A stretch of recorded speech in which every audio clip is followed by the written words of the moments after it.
TV, bringing you the true and independent view. It is time to have a new conversation about our community, our history and heritage, our fighters and heroes.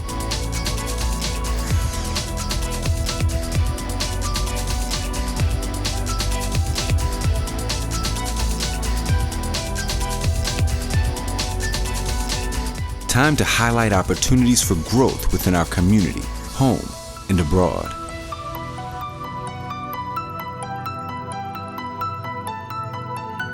This is Black Ethnic Minority Stories told by real people. This is The Mint Show. Kennie, yeah, I do understand the fact that, okay, as Africans, we need to do something. As Nigerians, we need to make an impact for generations to come and for all this leadership style that we currently have to change. But in your perspective, or if it was down to you, do you see yourself going back to Nigeria to, I don't know, contribute to your part? Participate one way or the other on the political side, or even to, it might not be political, but at least, do something on your part. Do you think you feel safe going into Nigeria? Because I think a lot of people will be scared. As much as we make all these, I don't know if I should use the word noise, or scream our voice up, whatever it is we might be looking at doing, would you feel safe going out there? Would I feel safe going to Nigeria to protest? Absolutely not. I think the recent events have highlighted that we can't feel safe in Nigeria. Unfortunately, it's a sad case, but I definitely would not feel safe. But that would not stop me from making my stand and going to represent. I think that there is strength in numbers. I think that the recent demonstrations have proved that there is strength in numbers.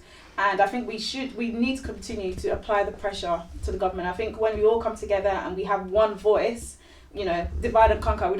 We don't want different voices. We want one voice, one mission, and just continue to drive home that message. I think the government will listen, and I think it's unfortunate that it has to come to a place where the world is watching before the government takes action. Why do you need, to be influenced by the world? Why do you need to feel embarrassed before you take action?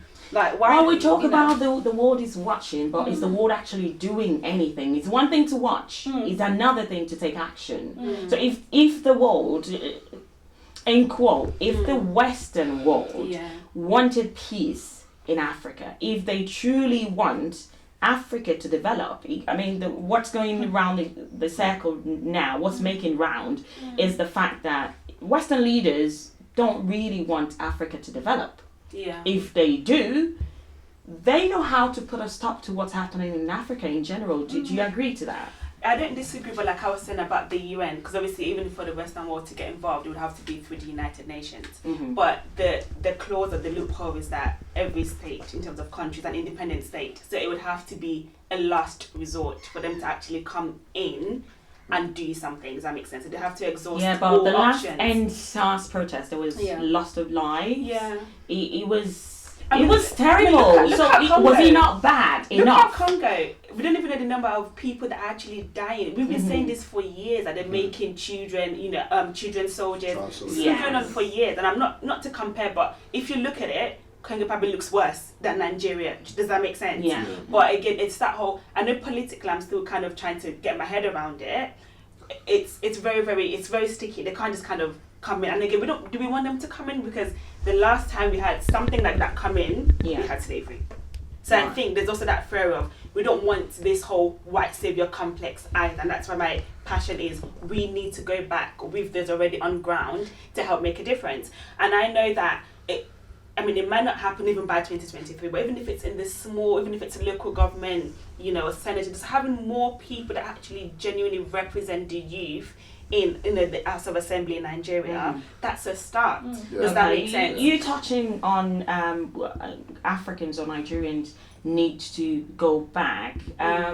Again, I was in Nigeria a few months ago, and I happened to speak with an African American who is in his 50s, and is third generation back. Imagine someone in his 50s, third generation back, has never been to Africa or been to Nigeria. So he's got no experience whatsoever about Nigeria or about Africa. But because of the Black Lives Matter movement and the whole racism going on in America, he got sick of it, he got tired of it, and he thought he wanted to trace his roots. So he went back through a friend. His name is Richard.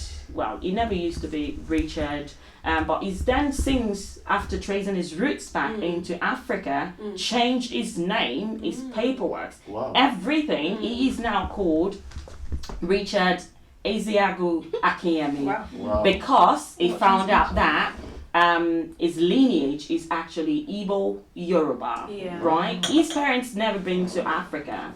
His grandparents never been. So it's his great grandparents that is actually Nigerians. So, but he wanted to find his roots, and I sat down with Richard and his lovely wife. It is time to have a new conversation about our community, our history and heritage, our fighters and heroes.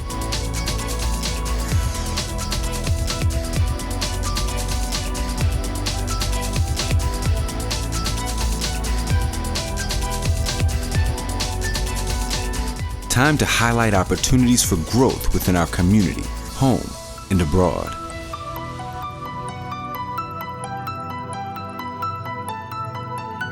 This is Black Ethnic Minority Stories told by real people. This is The Mint Show.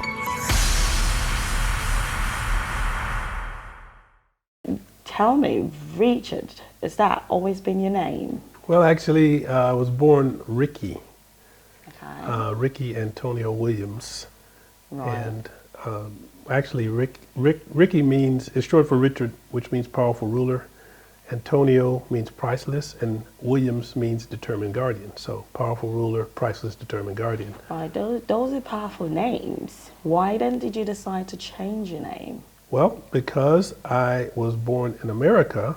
As you know, people of African descent have had their culture taken away. So of course, African Americans have developed our own African American culture, but it's not the root culture of our ancestors. So in 2013, when I came to Nigeria, we went to 4 cities, Abuja, Abeokuta, Badagry, and Lagos. And of course, Badagry is the point of no return in Nigeria. But every city we went to, people were asking me, are you Nigerian? And when I told them I don't know because I'm African American, you know, slavery thing happened, have to do some DNA. They wouldn't stop there. They would say, you are an Igbo man. I tell you, you are an Igbo. And then the Yorubas would say, you are a Yoruba man. I see all Yoruba features on you. I said, well, this guy told me I was an Igbo. No. You are clearly Yoruba. But what brought you into Nigeria then? There has to be something that brought you in then. Well, my longtime doctor of 20 years now is Nigerian. Right. And he used to come back from Nigeria and he would tell me about, you know, just all of these things about Nigeria. So I said, I want to go with you sometime. And of course, in America, you can ask any Nigerian. They've had many African Americans especially say that they want to go to Africa, but very few, if any, ever do. So he took some convincing. I said, no, I'm serious. I had to tell him a few times before he really believed me. But he said, okay, November of 2013, he said, my wife's niece is getting married. You can meet the whole family. And so we came in November of 2013. Right. Okay. So do you feel like it's your bloodline actually pulling you back, or was there something else in particular? Because I know there's a lot of racism out there. What in particular drove you and that enthusiasm to actually come into Africa? Well, in the United States, our family only knows back, I believe it's 5 generations. Right. My grandfather, I know his grandfather, so that's my great-grandfather, and then my great-great-grandfather's name was Wade Thomas. he was emancipated. So he was one of the people that was enslaved that was freed. That's as far back as we know. You know, so many people in Africa, of course, they know from way back, but we only knew from there. And the thing, you hear people say, well, slavery was a long time ago, why are people still talking about slavery? Well, the Holocaust was a long time ago too, but people are still talking about the Holocaust, and with good reason, because it's a terrible thing that happened that doesn't need to be repeated. And so we don't need to feel any shame by talking about what happened, because if we don't face up to the facts, we can never change the narrative.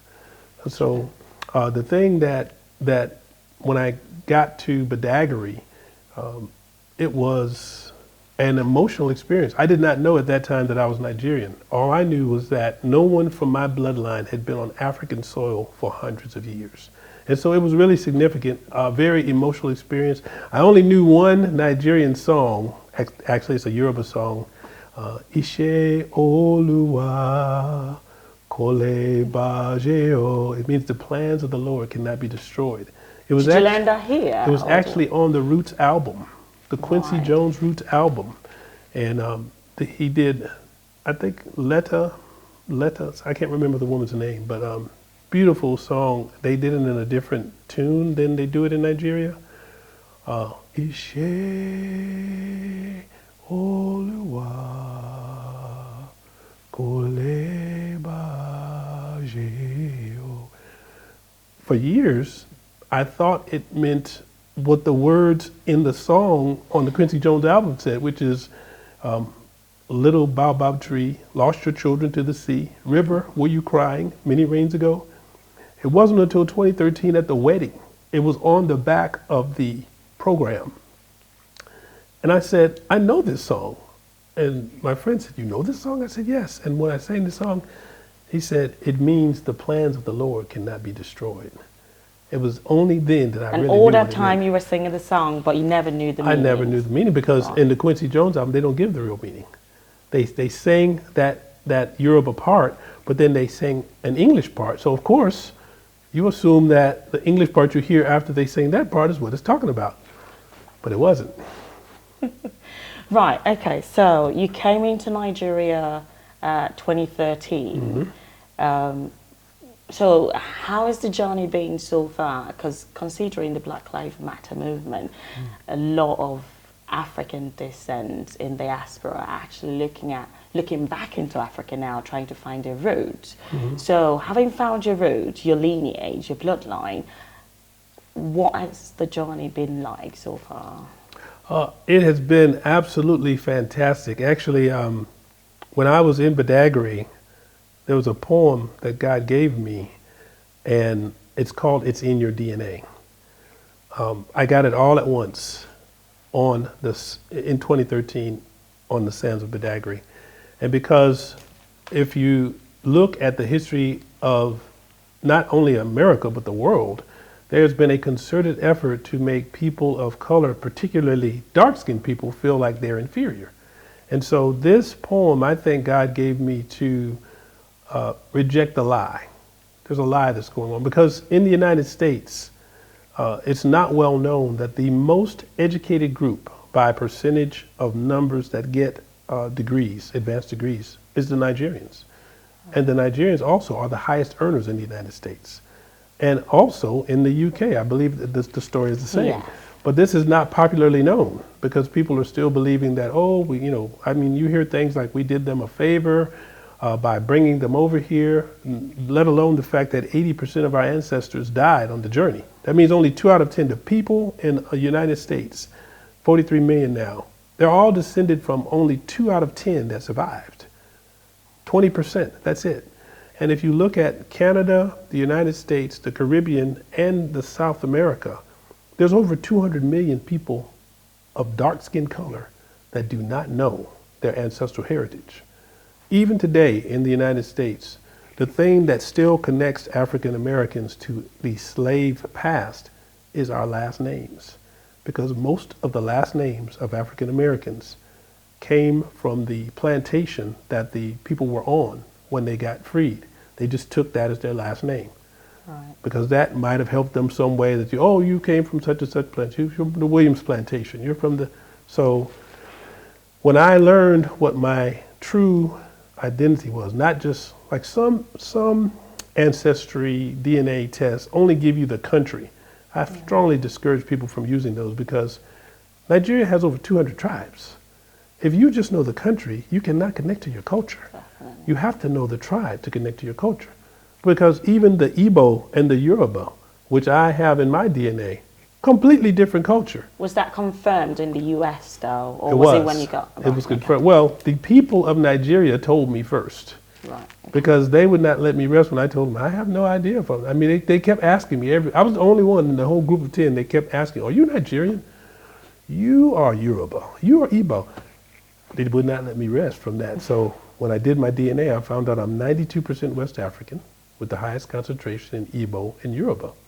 And someone in the United States who is married to a Ghanaian woman who has a Nigerian father, he suggested, well, you're going to have to choose either Igbo or Yoruba because, they don't really like each other.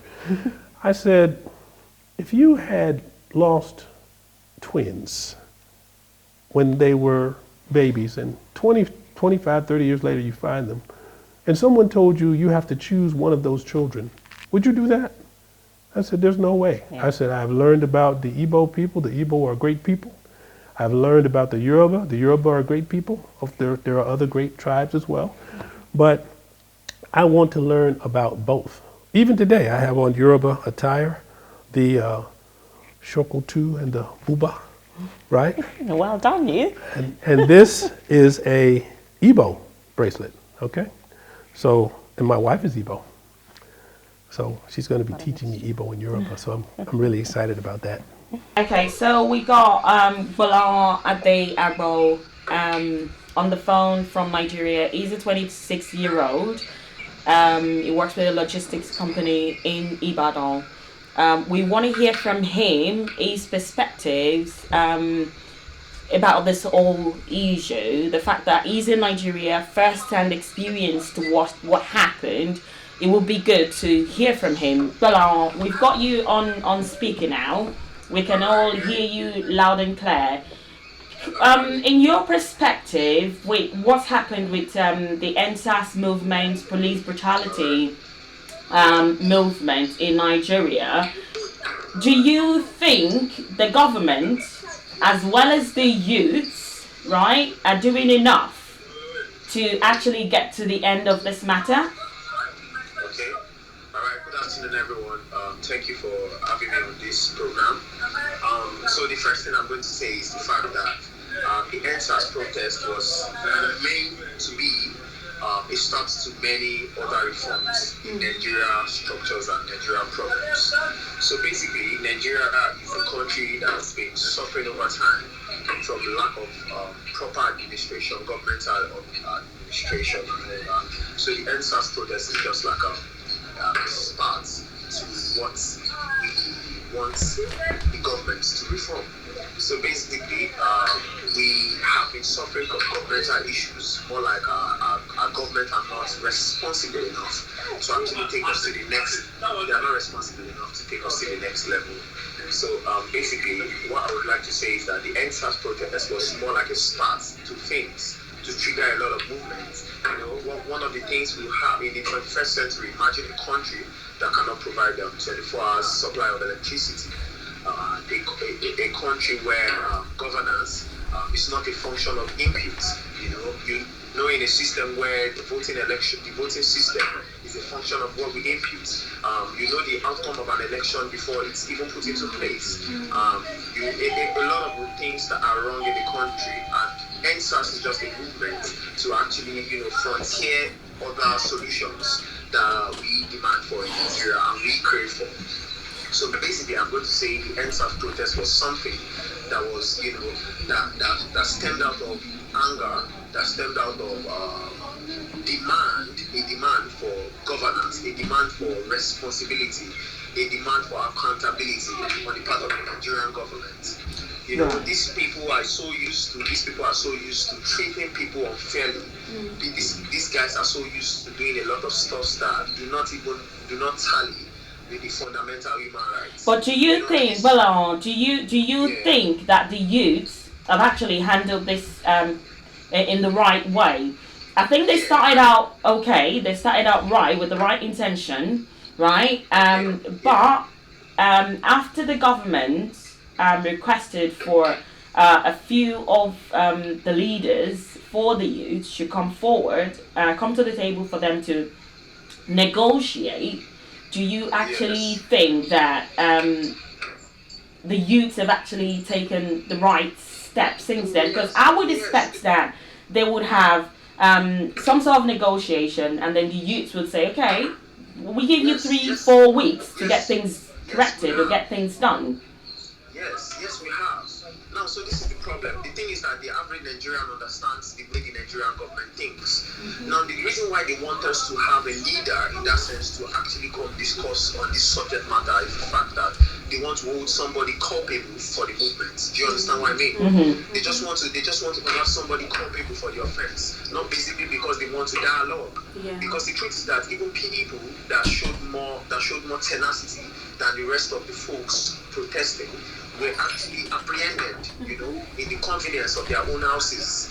So it's not a thing that has to do with we trying to say, we are trying to come to the negotiation table. Because as we clearly saw on the international scene, of course, from the international scene, that these people tried so many times to hijack this movement. It was very peaceful. It's a very peaceful protest. What the Nigerian government have been unable to do in the last 60 years, Nigerian youth have tried to orchestrate these things in less than 3 weeks. We showed pure accountability.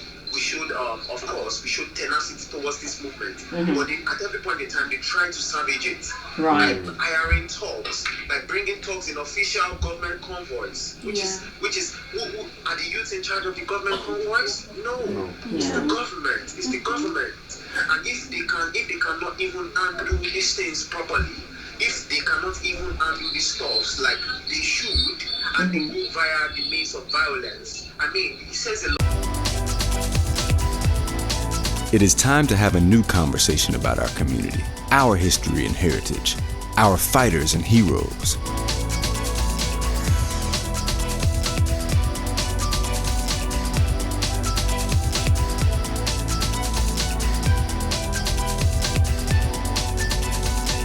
Time to highlight opportunities for growth within our community, home and abroad.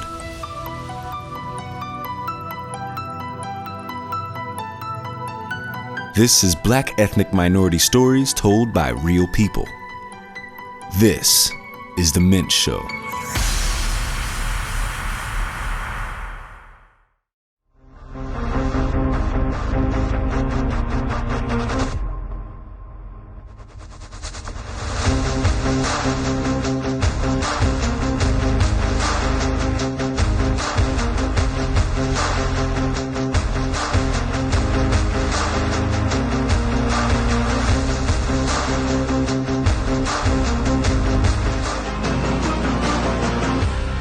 Mint TV, bringing you the true and independent view.